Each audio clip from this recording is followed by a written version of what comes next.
The US government has passed the CHIPS Act and is trying to set up a Chip 4 alliance, which includes Japan, China's Taiwan region, and South Korea. Will it work? Please be the insight you need. I'm Junfeng. Hongmen or Hongmen Banquet is a famous Chinese expression to describe a feast set up as a trap for the invited. I see the US invitation to Asian chip makers to set up factories in the US as a Hongmen Banquet. The Biden administration is committing over $50 billion in tax credits and subsidies to encourage chip giants to build plants in the United States. They include TSMC and Samsung.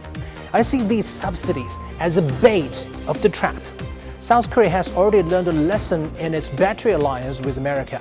After investing big money in their US plants, South Korea's LG Energy Solution was asked by its partner General Motors to share its battery technology.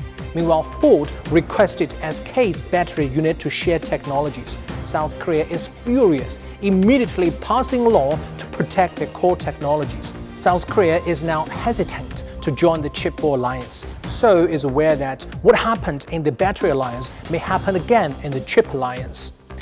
This is the first part of the trap. The second part of the trap is about cost.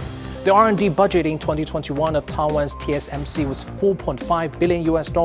That's around 2.7 times lower than its American competitor Intel, and TSMC has more advanced chip production technology.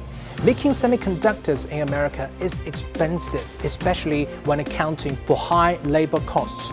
East Asian engineers are known for being smart, detail-oriented, having a collective spirit. They can work 12 hours a day for years at a modest salary, something unimaginable for US engineers. There's a reason why US chip output as a percentage of the total global production tumbled from 75% in 1970 to 12% in 2021. There's a big question mark on the competitiveness of Made in America. The third part of the trap is about user production collaboration in East Asia.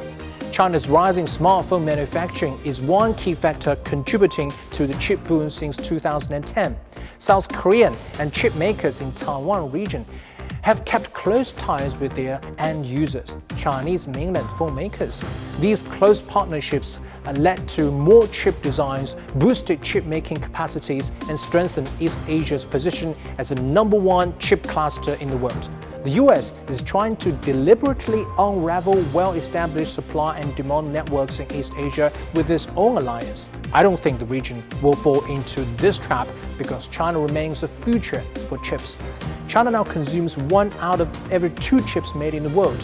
After smartphones, China's new energy cars are now carrying the relay baton for chip demand. A massive opportunity that chip makers in East Asia don't want to miss.